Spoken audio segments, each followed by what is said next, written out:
your cellmate was a serial home invader that was going after drug dealers that would tie him up and smash their legs in. He didn't like me because I was a fresh fish and he wanted an old con in the cell with him. He was a hardcore heroin user. He turned the cell into an illegal tattoo shop, and he just wanted his buddies in there with him, not someone like me who was like, you know, a white collar worker, stock market guy, nerdy business graduate. Right.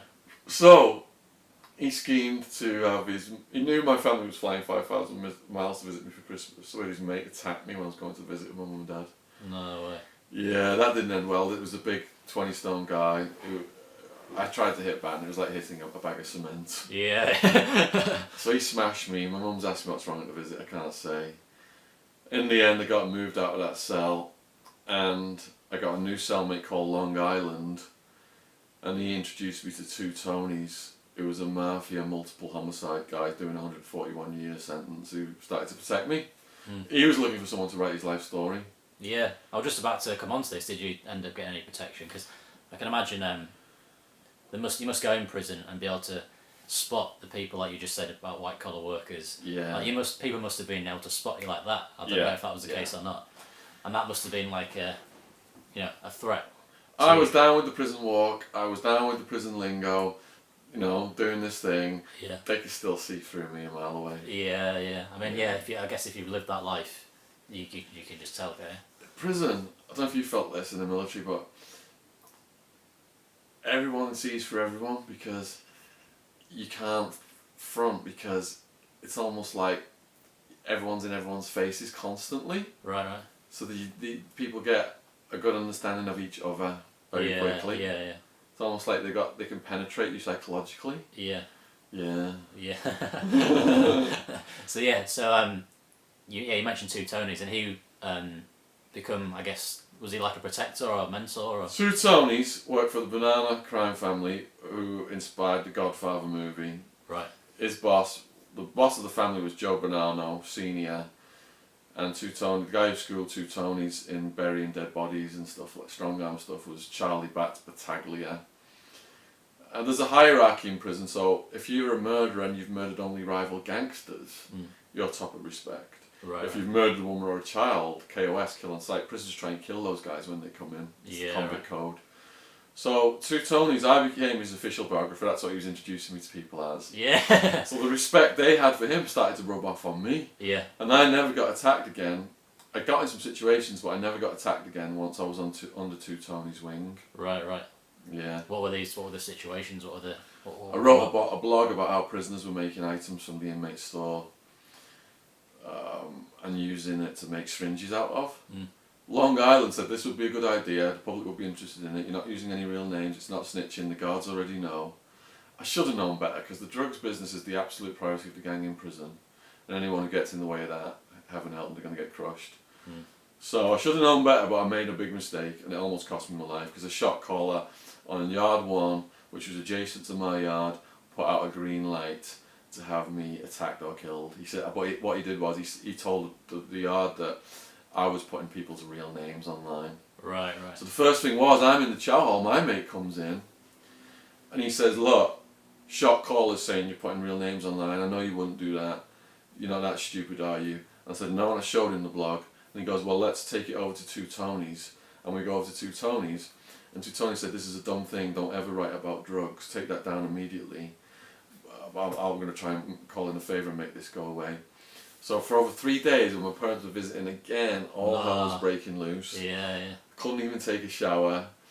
Dudes were trying to pop my door open to get in to attack me. Fuck. I had other dudes protecting me, and everything just got out of control. Because my blog, why are people protecting me? My blog was the library was filling up with books, people were getting letters, people were getting pen pals. Right. It became a bridge to the outside world for some of the prisoners. Yeah. So they were standing up for me. And I've actually got a video on YouTube about this. What if a shot caller puts out a green light on you? I've seen it. Went viral last month. Yeah. Yeah. Yeah, that is it the movie Shot Caller? It's come out fairly recently. Yeah, I watched that. That's crazy. I've done a review of that on YouTube as well, and I've just published two Tony's book last month as well. It's called The Mafia Philosopher, because he was self-taught in prison. He'd done about 30 years, and the book's written in his voice, Mafia stuff, but he weaves all this stuff into it, like Machiavelli and Right. Nietzsche and all this. It's really clever how he speaks. Yeah. So it's not like me just saying he did this, he did that. It's him talking to you, like you're having a fireside chat. Yeah. So how did you go about writing that book then? He dictated it to me in his cell. Wasn't allowed in his cell. Yeah. So he had people stationed outside looking for guards, so I wouldn't get a disciplinary ticket. So for over months and months of doing this, he dictated it. There was actual murders, unsolved murders he told me about. Right. So I had to send it out through legal mail, through the British Embassy, so the guards wouldn't open it, and now he's going to get an indictment for a new murder case. Right. Yeah, so it all had to be done very carefully. Yeah. What's really interesting about it is, his mafia people went with him to Alaska, and he like opened this big nightclub in Alaska. So he's got all these mafia dudes out there, but then this biker gang, like Vietnam vets and stuff, hardcore people, try and extort him and muscle in on the club. So and it becomes a war now between these mafia guys and these bikers. So it literally is Sons of Anarchy versus the Sopranos or Goodfellas. Yeah. It's never been done that filmically. Yeah. I think it would make a great movie. Yeah, definitely. Yeah. So what was you writing on? Just like you You can buy from the inmate store. You can buy pencils, tiny little pencils or pens, Right. Okay. and writing supplies. Yeah. Depends on your security level what they allow you to buy. Okay. Right. Yeah. So So maybe like what was so for me like people that are in prison for all that time. You think what is an average just one day like? I set myself a goal to read as many books as possible. So as soon as I woke up, I would put an audiobook on my headset. Okay. I've got a little Walkman. Start my audiobook while I'm brushing my teeth, going on the toilet, go to the chow hall, get my breakfast, come back, get on my bunk and start reading. And that took all my day was reading and writing, apart from working out and playing chess. Alright. So I got this workout partner, Iron Man. He was teaching me some martial arts. And it's banned in prison martial arts, but we had a little room. Right. And I love all the names. There's so many. everybody's working out. Everyone's looking at everyone else, thinking I've got to get huge in case I'm fighting him tomorrow. Yeah. Right. Yeah. Someone was saying to me if you're in an environment like that, your testosterone shoots up and you naturally become like bigger or something like that. It does, because when I got out of prison, the world seemed a safe place because it wasn't a testosterone charged place. Yeah. And I went to a fight with my karate guys to watch a fight in London, and most of the audience were fighters and fight clubs. Yeah. And that testosterone charged atmosphere just came right back in my face. Right. It was like being in prison, feeling that feeling again. Did you like it or not? I enjoyed watching the fight, but it was giving me a bit of a flashbacky feeling. I was getting a bit uneasy. Yeah. Thinking I can feel. I've got an extra perception now to feel a certain mood that something might happen. Right, like a sixth sense, that thing. Yeah. I think some people would be oblivious that a fight was about to occur, but I would see the people positioning themselves on the yard. Right. And the body language change. Yeah. And the energy change. And when you feel that energy and those postures, you start to get in this defensive mode yourself. Yeah. So I was picking up on those symptoms that were happening, those body language changes and stuff, when we went to watch that fight in London. Yeah. And the funny thing was, when we came back from that fight, we were walking through Guildford town centre at like 12 at night. And it's just me and a load of black belts. Yeah. And these guys are like, they've been doing it for a long time. And as we're coming up over this little hill, a bunch of drunks was coming over the hill the other side. And they started yelling at the black belts, fuck you guys, one even kicked the can, and the can like almost hit one of the black belts. Right. Now in prison, if someone gets in your face, you've got to start swinging, otherwise you're a punk. Yeah. You're going to get brutalised by everyone.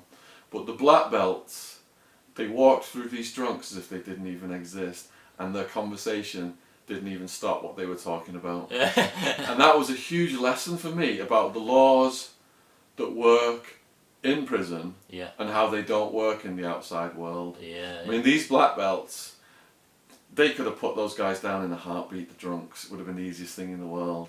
like you military guys can do that as well.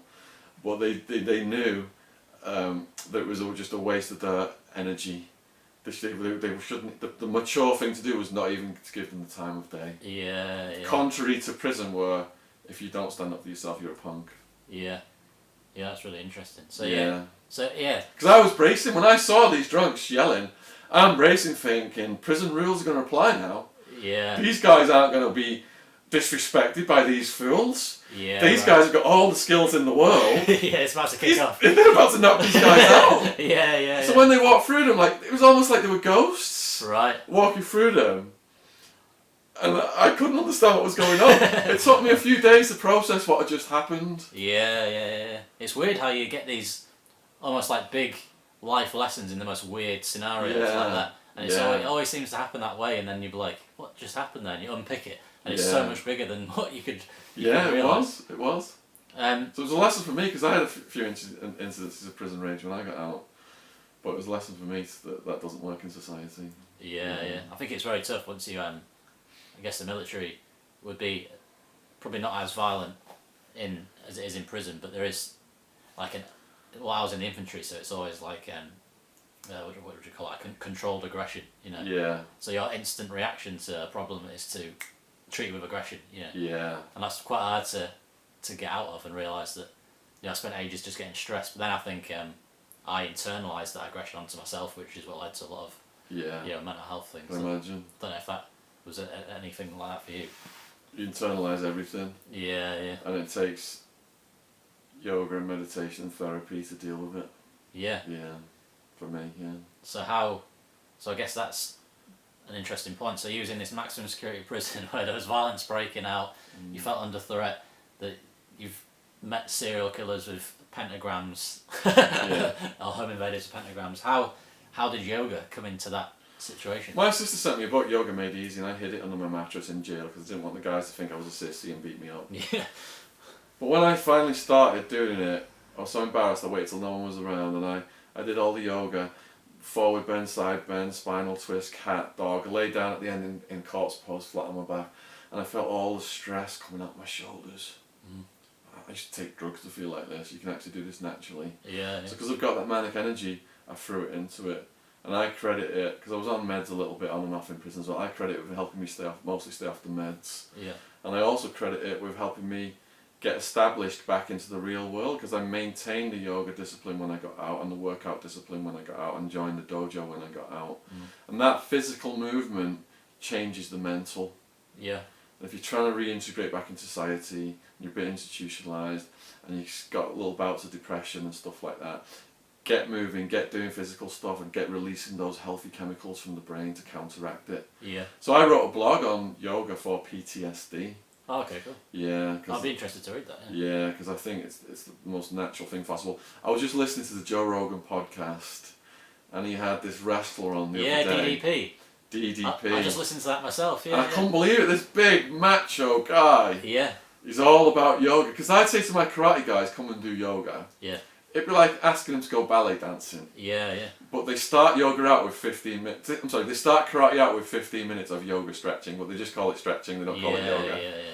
So, but that what's his name? Diamond Dallas Page. Diamond Dallas Page. Oh yeah, I loved it, listening to that guy. Yeah, it's interesting because he was saying the same thing, like he thought, he's got a really interesting voice, and I thought yoga was for sissies and all that. Yeah. But then, and you see videos of him. Have you seen videos of him? He's a beast, isn't he? Yeah. Yeah. And he's had a really interesting life, and the way he's saving people's lives with, well, he doesn't call it yoga, he calls it DDPY, doesn't he? Yeah. So don't call it yoga, it's DDPY. Yeah. And when you see the videos, like there's a transformation video of a veteran, right? Done too many parachute jumps. Yeah. He was huge and crippled almost. Yeah, and by the end he was sprinting. And he was standing on his head and everything. Yeah. Yeah. That is amazing what he's doing. Yeah, I was really impressed. Because Joe Rogan had a tear in his eye, didn't he, watching all that stuff? Yeah, he was crying. Yeah. But it is, because have you seen, I think it's the Resurrection of Jake the Snake? No. It's on Netflix. It's a documentary that he made about another wrestler that got him into it, or he had some sort of connection with, and he healed him through this yoga, and there's a whole documentary on it. It's really, really good. But what is it about yoga that you find is healing? Because people keep on telling me you should try yoga, the place I just worked. Alright, so let's say I do a body combat class, which is you can burn almost 1,000 calories jumping and kicking in a big room, 60 people to dance music. Yeah. You come out there feeling like you're high, almost like you've done a line of coke, but it's like this like crackly, like energetic high. Now, and after an hour, you collapse from that adrenaline spike. When you come out of yoga, it's almost like you've took a Xanax or a Valium. Right. You're naturally relaxed and at peace with the world, and it can last for a day or two. If I do yin yoga, I can feel it the next day. Yeah. That's the closest I've ever been to feeling like I was on ecstasy, doing like a yin yoga class and a meditation class back to back. Yeah. I'm in my car driving out of the studio at a traffic light, listening to DJ Sasha, smiling at the clouds, and people are beeping behind me. The lights changed. Yeah, yeah. Neuroscience has shown the chemicals that you start to release from yoga and from meditation. They've done studies on monks. It's like a natural, they're naturally relaxing your system. Yeah, yeah. And putting you in at peace with yourself and the world. And I think that feeling is the best feeling in the world. Yeah. I've so talking about meditation, one of the David Lynch, the filmmaker. Yeah. He does this thing called transcendental meditation. Have you ever heard of it? Yeah, yeah. And he's got a David Lynch Foundation, and there's an actual thing for veterans. And when I was going for all this mental health stuff, I was looking for things that you could do. Yeah. And that was one of them, so I applied for it, and it's an American thing. And then he got back to me, and I started learning this transcendental meditation. Yeah. And actually, I thought I think transcendental meditation is really good of the actual act of it, and once you practice it, like the first time I did it, I actually genuinely just did actually feel relaxed. Yeah. And I was like, wow, and I can imagine it is a bit like a drug, because then you start to look forward to it. Yeah. And you think, I'm looking forward to tonight when I'm going to do this meditation, I'm going to feel my body relax. Yeah. But so I can understand it is a weird feeling. It's one of those things, especially if you've been in like a macho environment like a prison or the military. Yeah. Meditation's not one of those things that you... I found a lot of people end up in yoga who've come from environments where they've got injured. Yeah. Fighters. Yeah. Cyclists, athletes, runners. They've put all this stress on the bodies over the years, and they're unbalanced in certain ways, the bodies. But yoga recalibrates your body. Yeah. If you've got an injury, it's the best possible thing for it. For my back stuff now, all this yoga I'm doing. Yeah, yeah. It realigns everything, but it realigns the physical and it realigns the mental. Yeah. Well, it's to be honest, people keep on saying you should try yoga. One of the women I was working with in my last job, she was literally obsessed with yoga, and she kept saying, you should try it, keep trying. Yeah. But and I did try. It was one on YouTube. Is it Yoga with Adrienne or something? It's called. Have you seen it? Okay, no, I've not seen it. Like a big YouTuber. Yeah. I never got into it.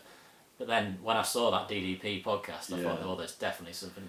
I mean, it's like true proof. This guy had knee braces on, back braces on, couldn't walk, and he was sprinting at the end after a year of doing this yoga. I know people who've been in car crashes and they said, those injuries are going to last the rest of your life. Yeah. And they've got into the yoga, and they've minimised it or they've recovered. It's a brilliant thing for injuries. It's holistic. You don't have to be taking medication and stuff, and I thoroughly recommend it to people. Yeah, definitely. Yeah. So he's on about he got you off this medication. What medication was it? Was that for mental health stuff? Oh God, they had me on all kinds because I was diagnosed as bipolar, so they had me on like lithium at one point, and I had to have something else to counteract the lithium. Right. At the end of it, when I was in a federal deportation camp, they had me on risperidone because they said I had.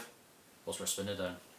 It's for occasional schizophrenic symptoms. Right. Because I told them when I was in the jail, the cockroaches were on me and I couldn't sleep, and I started to see imaginary cockroaches and hear voices. Yeah. And they said, well, that's schizophrenia, and then they put me on risperidone. And when I got back to the UK and I told them, the mental health team in my town, I told them, come on, I was on medication in prison. Prison's a crazy environment, so everyone becomes crazy. Yeah. So there was times when I was contemplating suicide, and the medication, I thought it would get me through that. But now I feel I'm not in prison and I don't need it anymore. I feel normal now. The world is normal versus prison. Yeah. And the mental health team in my hometown said, when you've been diagnosed with bipolar and you think things are normal, that's actual grandiosity. Right. And we need to double your doses now, not stop the medicine. Wow. They were threatening to do blood tests and home visits and section me. Whoa.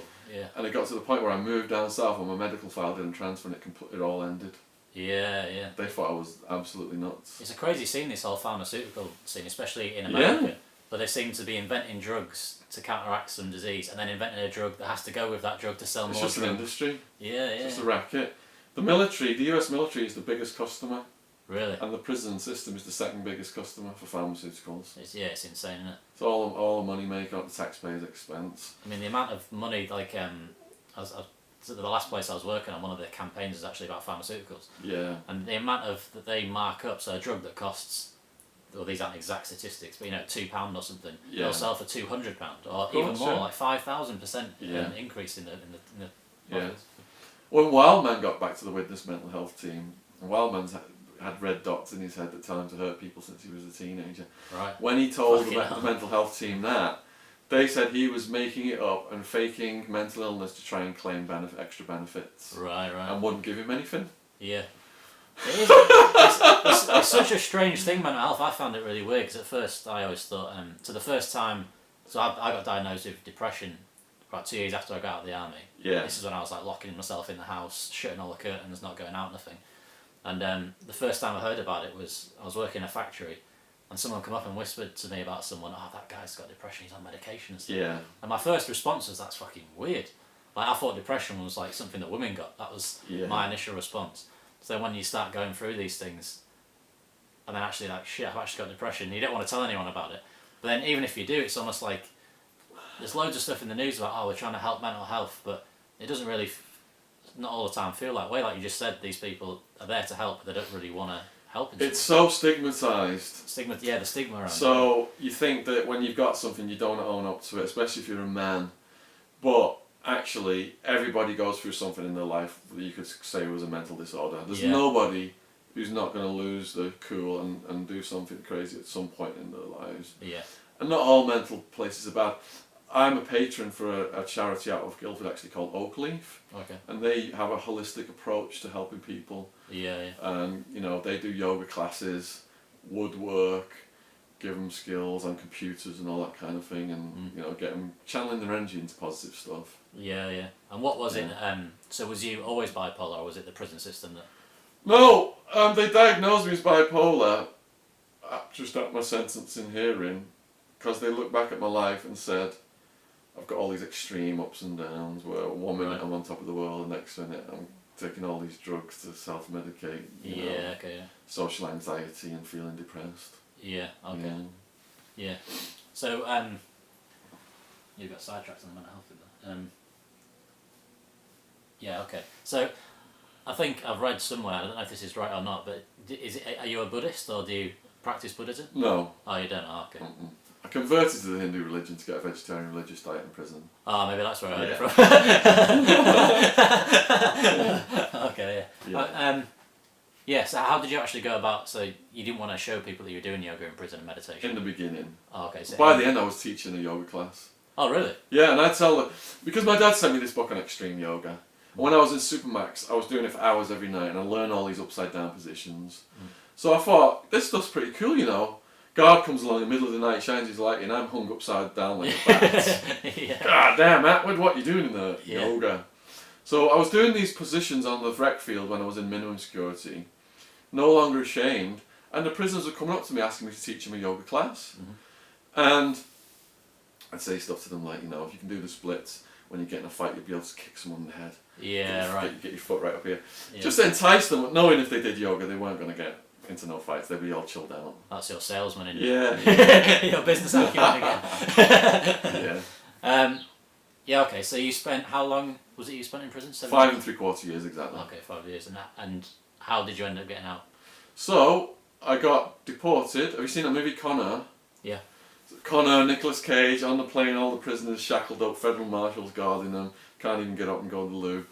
So I got deported and then put on a regular flight from LA to London, and my mum, my sister, my dad are all at the airport.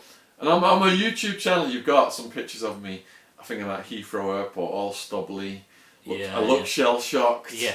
And my sister's showing me the cell phone. They're driving away in the car, and I'm just tripping out on being free. Yeah, but I hadn't slept in days, and I was just so excited. Yeah. Yeah. I can't imagine because I remember when I first left the army, and because you have to give a year's notice for the army. Yeah. So you say I want to get out, and then you've got to do a year.